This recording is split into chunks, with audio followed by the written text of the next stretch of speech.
Hey guys, Anthony 4x4 Diesel. I'm going to bang through a heap of questions, whether it's text messages on the phone, which shouldn't be happening. That's what our Facebook groups are for. Replies on the YouTube channel.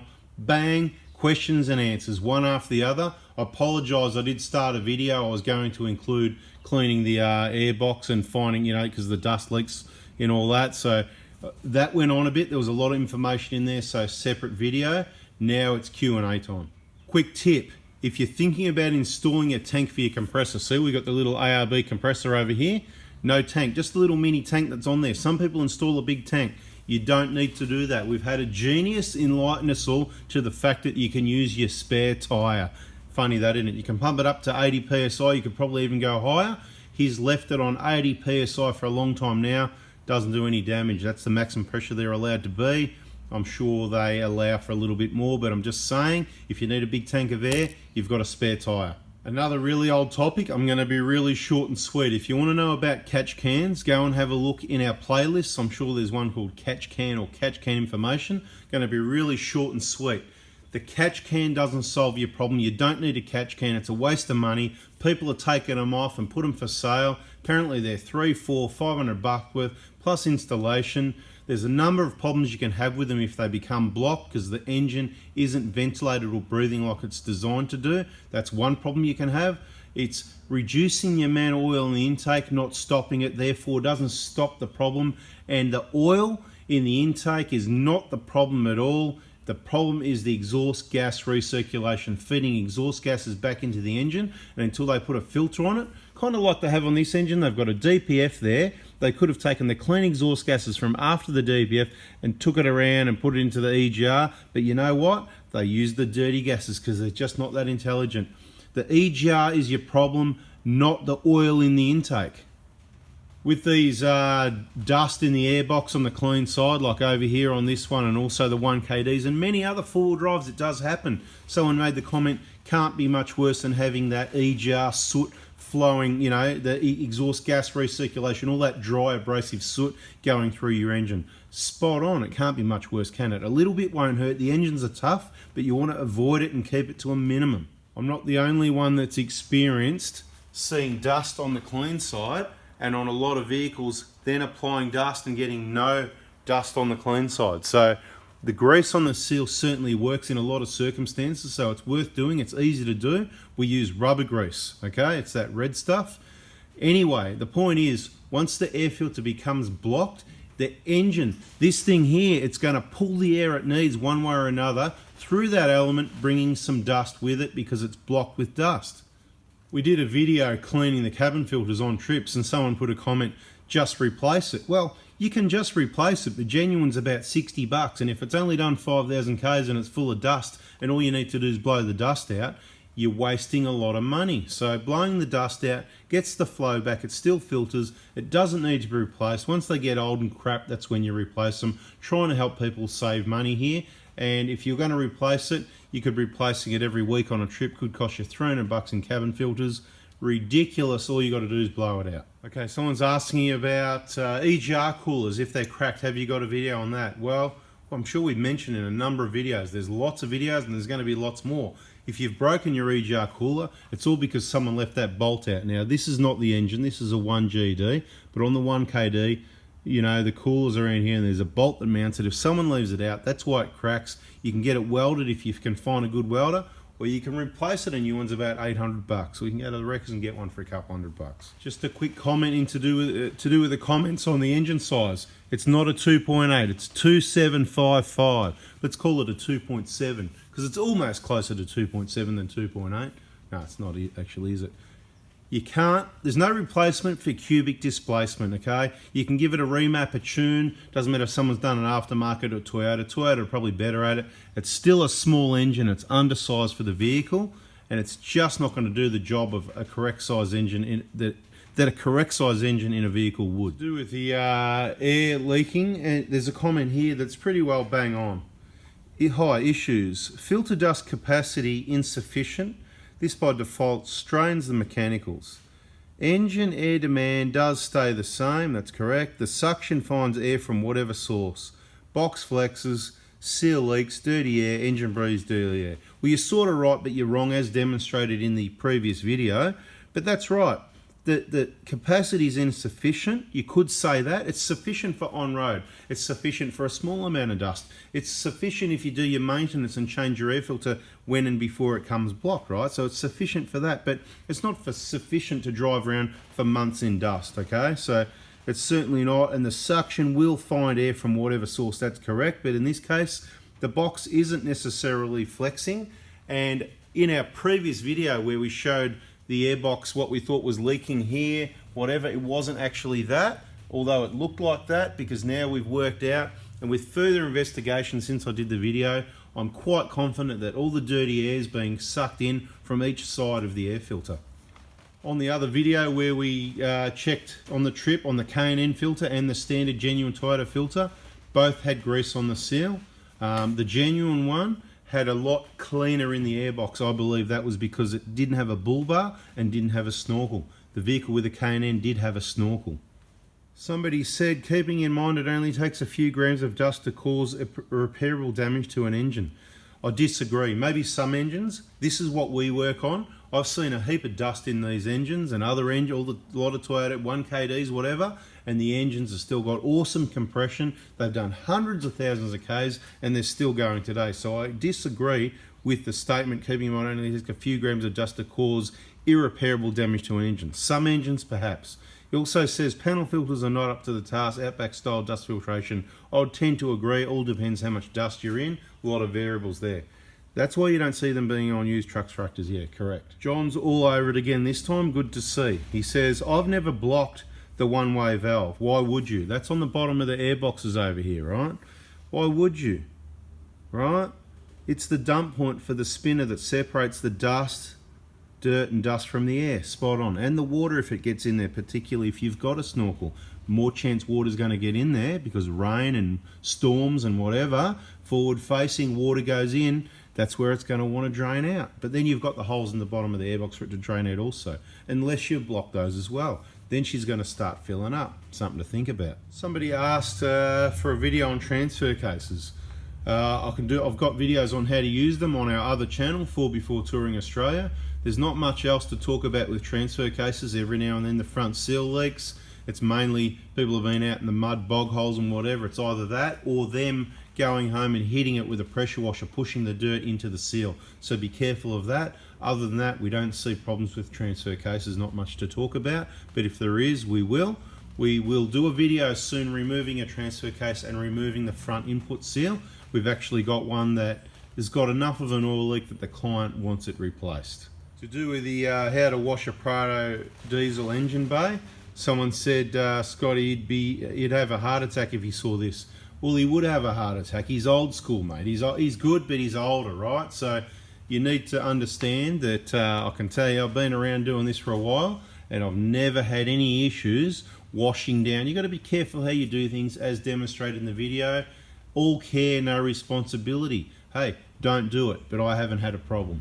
In relation to suction control valves, somebody asked, obviously hasn't seen enough videos. This is what I mean when I say don't answer questions. I'm going to answer this one. But he said another excellent video, thank you.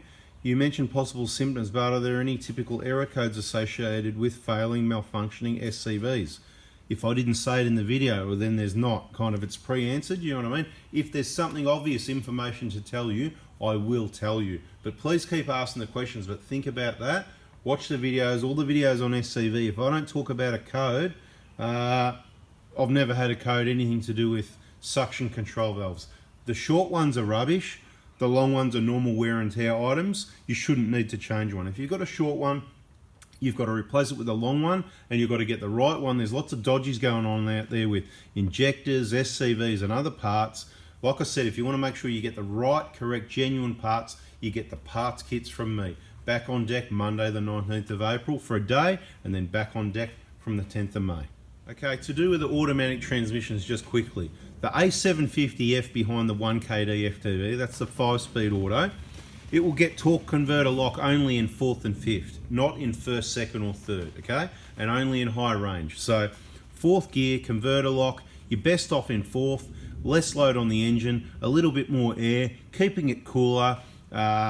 you'll get converter lock, less gear changes, less wear and tear, better fuel economy. You only go in a fifth if it's downhill or very flat in light loads or speeds over 90, 100, 110 is when you're looking for fifth gear. Now in the AC60F, which is the 6-speed auto in the later vehicles from 2015 in Australia, the 1GD FTV like this one, that'll get torque converter lock in 4th, 5th and 6th if the bloody thing was programmed properly and the software wasn't rubbish. It locks up quite well in 4th and speeds all the way through 60, 70. You can even load it up quite a bit at 60, 70, 80 and it'll stay locked in 4th and it'll stay locked all the way through really well in 4th, no complaints. It's 5th and 6th. It's absolutely hopeless. It'll lock in 5th or 6th at 80, 90 or 100 type thing. Once you go over 100 and you've got that wind resistance with the kind of brick of a vehicle, it ain't a sports car.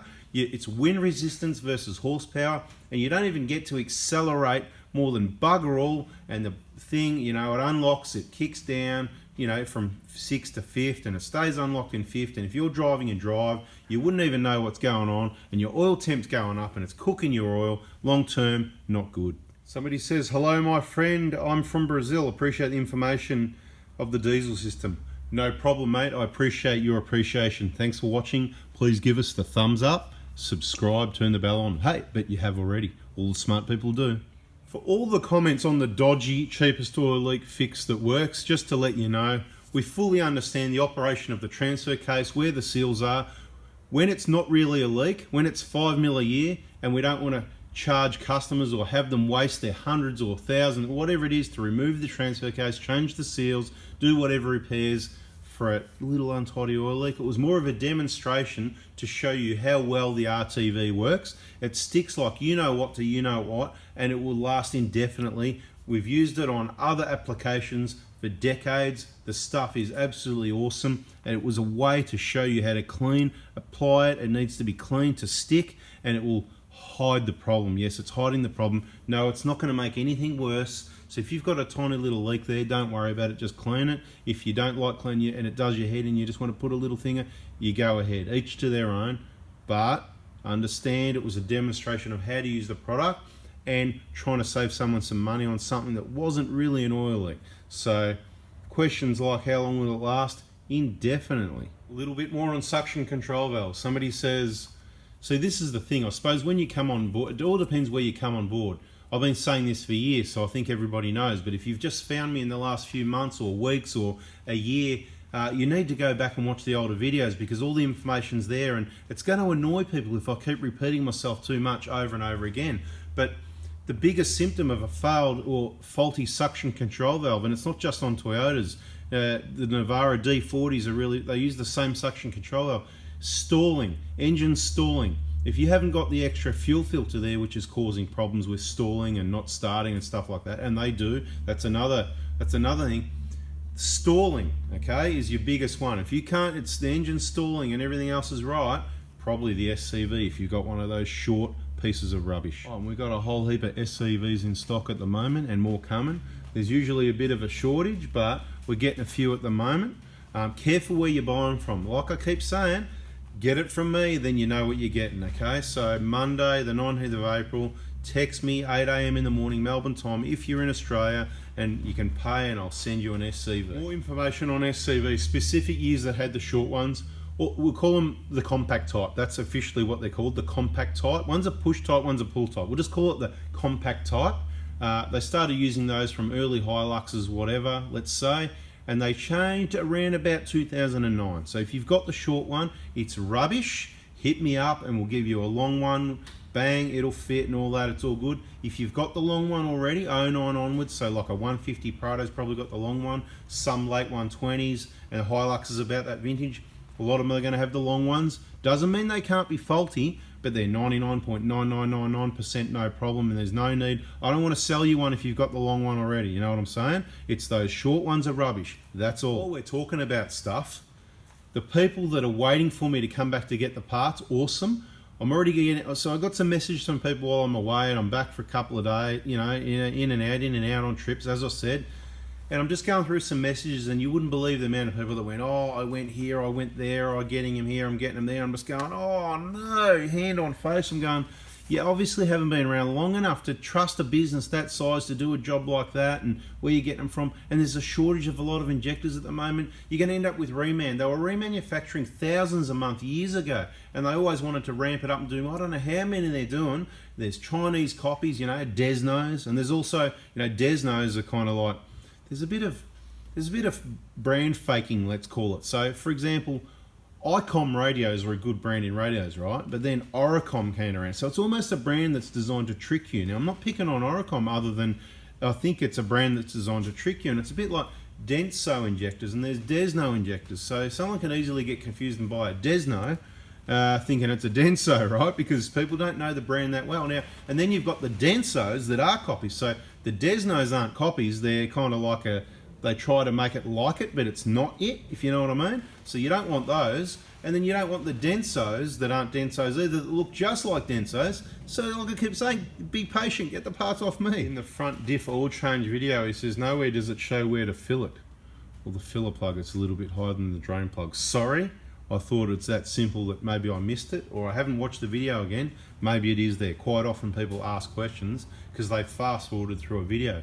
And other people who watch videos actually answer for me and say, hey, it's actually in there or whatever. So just be careful you watch the video, watch the whole video so you don't miss it and start asking questions. But I apologize if I missed it.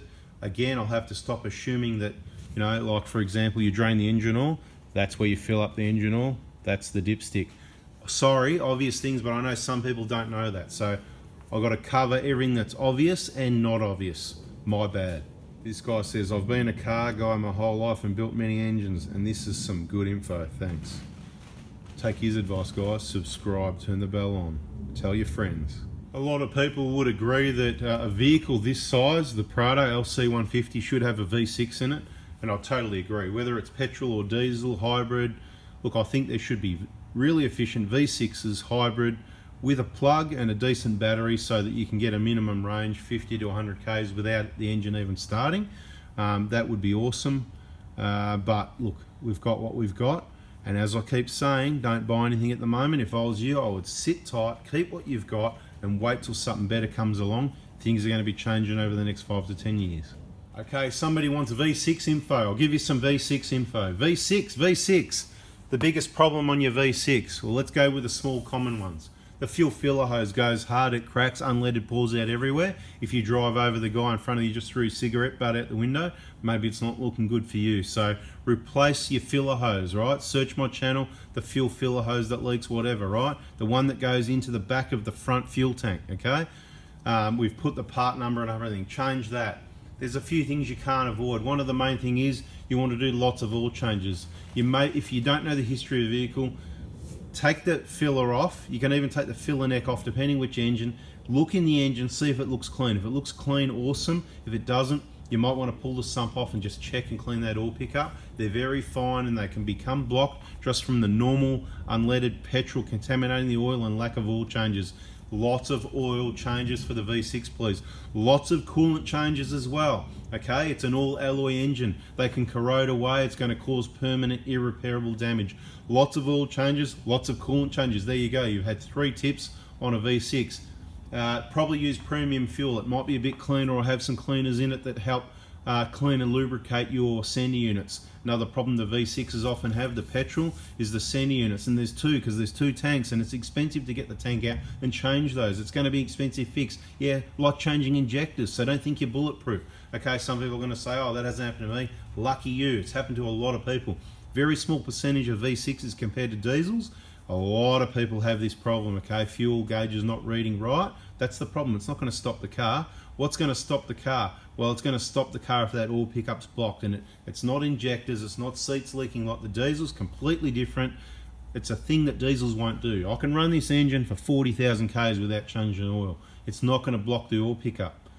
Diesel injector seats leaking is what blocks the oil pickup on diesels.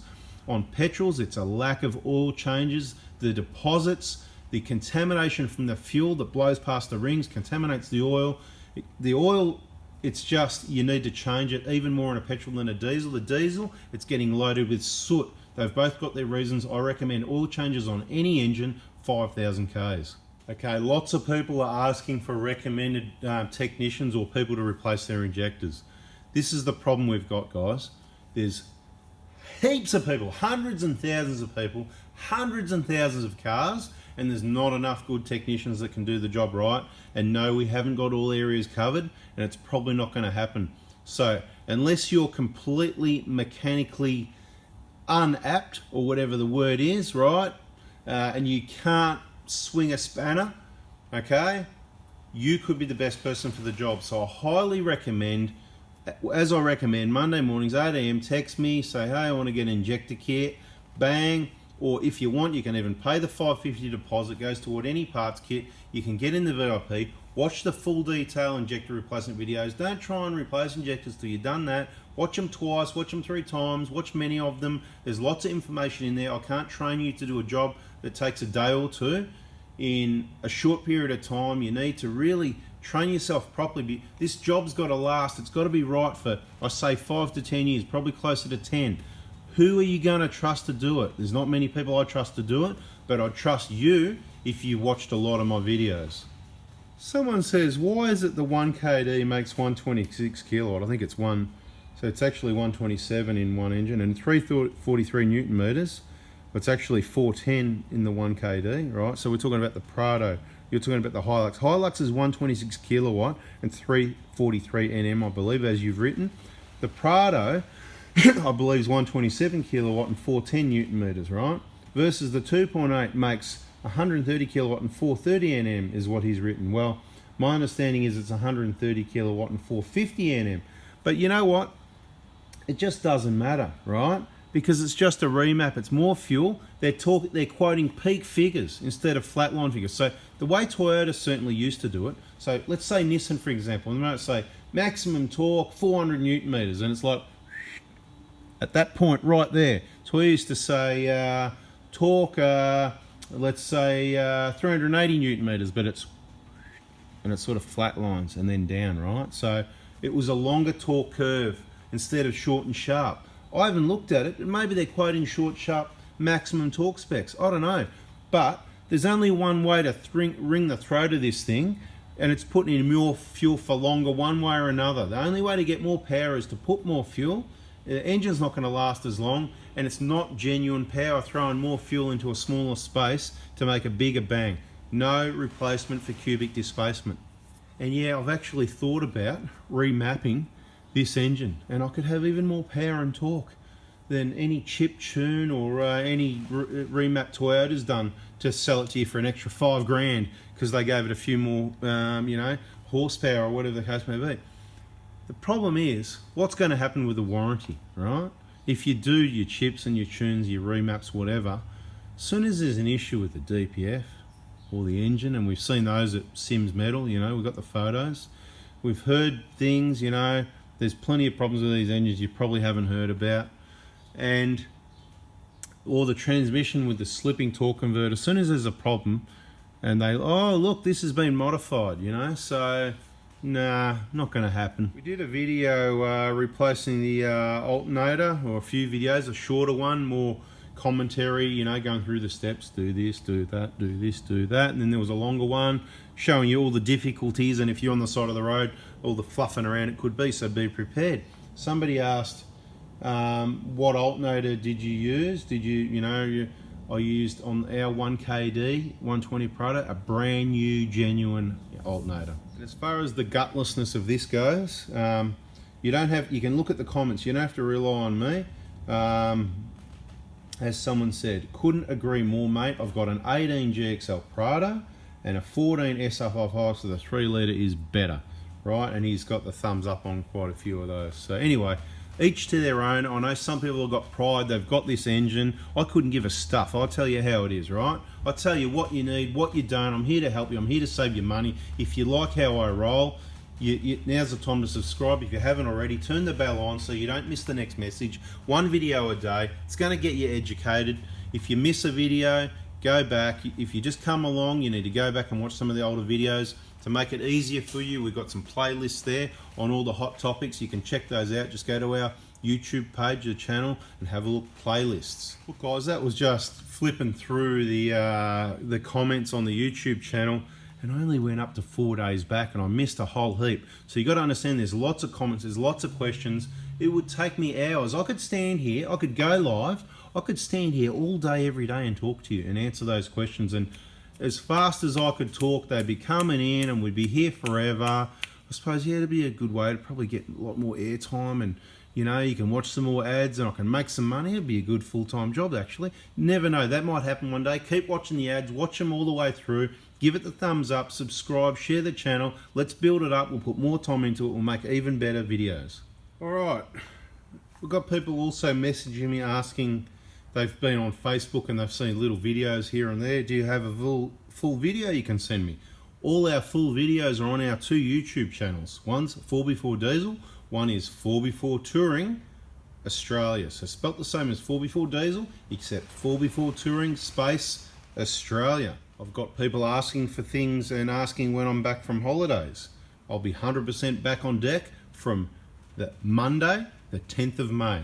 If you need parts urgently and can't wait, I'll be on deck Monday, the 19th of April to help you out. I've also got people still trying to contact me on Messenger. Messenger, part of Facebook or something. I don't use Messenger. My messages are on the mobile. I don't use email. I don't want to go to 10 platforms to check my messages. It's all to the mobile during business hours, school hours, Monday morning, 8 AM Melbourne time until midday is the best time.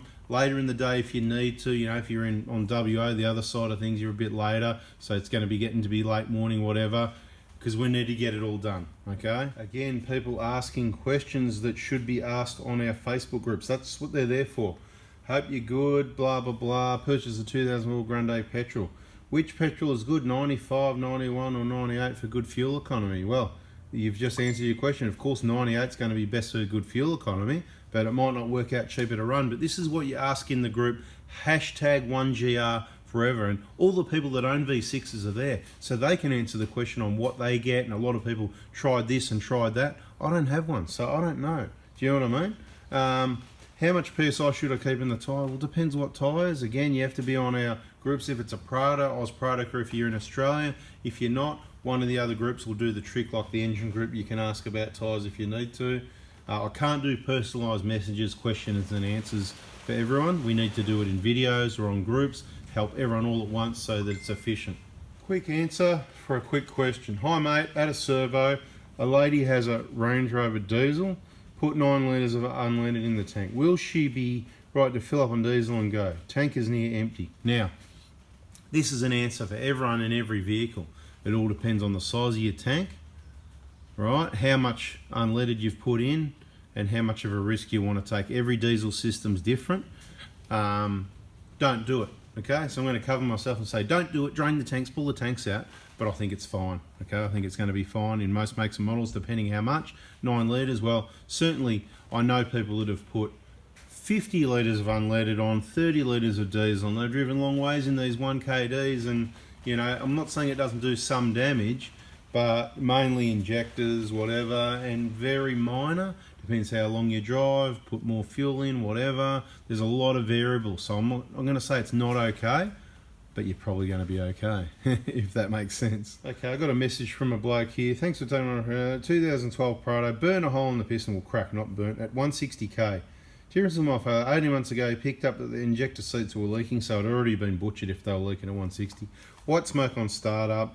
I let some, I'm not going to repeat the word, talk me into a remap, turbo, plus 30 injectors. Anyway, well, hello. Now everybody knows White's cracked a piston, right? Anyway, towing a trailer home on holidays. Loss of power, got the car trailer, towed home, had a new engine, 20k later, 20 grand guys, 20 grand. That's where people, if they don't follow the information, and by following the information you'll find out things like, in most cases we can supply a brand new long motor, supply and fitted for about 15 grand, okay? So that is kind of like, not worst case scenario, but pretty close. There's a few variables, it can be more or less, but you know, 20 grand, it's just crazy. Anyway, question, I had a cracked piston hole generator secondary to this. In your experience, have you seen many people with tunes fail engines? Yes! Massive percentage. Does the tune contribute? Yes. And is it likely the injectors I had fitted may? Yes. Cause? Yes. Or is it a piston design issue? No. Okay, so that's that question answered. But most people knew that anyway, didn't they? And if you didn't, keep watching, go back and watch all the videos, inject information, blah, blah, blah. That's where your education's at. All right, so if you hung around, a little bit more feedback on the wheels. If you saw the videos, a couple of different ways to paint the genuine wheels black. I like the genuine wheels best. They're very strong, they can take a hit. But you can see the paintwork's very good. That's 40,000 Ks. What are these wheels done painted? Oh, what have they done with these tyres? I don't know, about 20,000. Quite a lot off-road, including the last 5,000 Ks hammering down dirt road. I'll show you the difference with the rear though. Okay, so the rear copped a lot more spray, and you can see the leading edge of the wheel. See that? It's not bad. It still looks cool, no problem. You're not going to look good from far, but far from good. What I'm saying is, it's not something to worry about, but you can touch it up when the wheel's off if you like. It's just the chips, right? The back wheels cop the chips, okay? So I'm just showing you how strong the paint is or isn't, so you can make up your own mind if you wanted to use that. Just search my channel, how to paint the wheels or whatever. There's a couple of different videos, one with the wheels, the tyres off the wheels, and one with the tyres on the wheels. So here we are at the other back one. I thought I'd just show you the other back one. Sorry about the light, it's a bit hard. I've got the sun shining in. Just so you can see for yourself, right? Not bad, but you know, next time they're off, I'll give them a bit of a touch up. And here's the other front one, looking really good, okay? You can see it got hit hard by a rock, right? That's quite a gouge into that one. And this is why we use alloy wheels, because they don't get bent. If that was a steel rim that got pressed that hard there, it would have got sort of slightly bent there at the edge. The alloys are tough, okay? The genuine alloys, you can't go past them. This paint job on the front is awesome also. As I've said, I'm not going to repeat myself. These awesome Max Pro mats that we got from Dirt Road 4x4. Dirt Road 4x4 in Australia, in Werribee. Trevor Ryan, you can find him on Facebook. Worked excellently. I've had them for, I don't know, must be nearly 10,000 Ks now. And on the trip, what I did, I talked about in other videos where you can just get a brush and kind of like sweep them out, because they've got this awesome edge that you don't get caught on getting in and out, but when you want to clean, you just brush it straight out type thing, right? Anyway, I didn't even have a brush, so I used the blower. I used the blower to clean the back of the car before we open it up, because you know the way the 150s, the LC 150s collect all the dust, it's terrible. But the same blower we have for that, we just gently come in here and just blew it out, mate. It is beautiful. Love these mats. Didn't have to use the fire extinguisher that's on the K-on bracket. So I don't know what to call this video. What's it called? 20 plus questions and answers, straight to the point, something like that. Hope you liked it. I did the best I could to answer as many questions as possible, straight to the point, accurate as possible. Please give us a thumbs up, subscribe, bell on. I'm out of here. I'm done. I'm like blah, blah, blah, talked out. See ya. Thanks for watching, guys.